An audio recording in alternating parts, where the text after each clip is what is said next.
Hello guys, good morning sa mga kabisaya diya sa Tanan, sa mga probinsya, part of probinsya or sa Manila, So, andito na kami, starting to work, starting to pray to mga pasalamat sa Ginoo sa matag adlaw. Lalo na rin sa ating mga kauban, apilo na nato sila ug at mga kaliwat sa atong mga pamilya diya sa layo. Tanawa guys, di pa mi magsugod og trabaho, magtutulbox muna kami. Ito sa maga guys, maroon yung matagadlaw mong gibuhat, magtutulbox, tapos magtutulbox, mag-exercise, magpe-pray. So ako naman magli-lead ngayon, magpe-pray guys.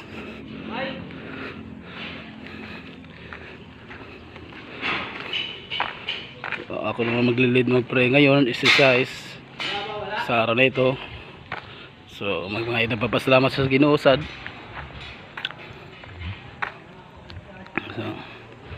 So nagpapaabot ng ako mga kaubang guys. Nagpaabot sila mga kabisaya diha sa Tanan. So starting na muna pray alas 8. So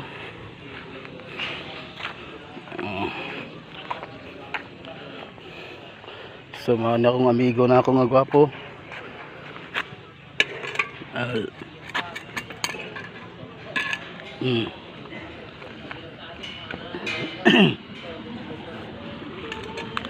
Mawala na magibuhat mo tagadlaw.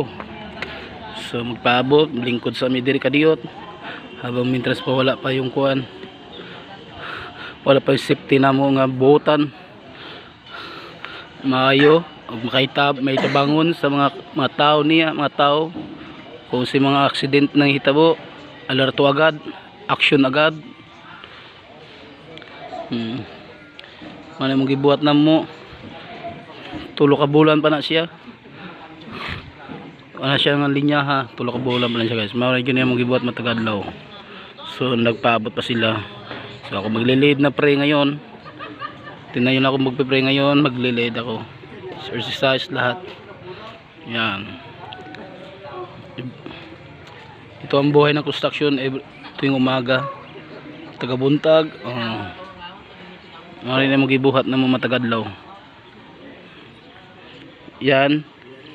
Kahit hindi kumakain yan, basta umati lang ng pray lang, exercise, kahit hindi pa kumakain,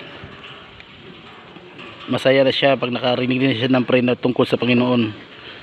Lipay na siya para sa iya, mga ayo siya kuan, ayo siya ka ng mga binuhatan ng mga kasalanan, yung mga sala o mga kaimsugan sa iyang pamilya. Salamat guys sa inyong panonood. Salamat.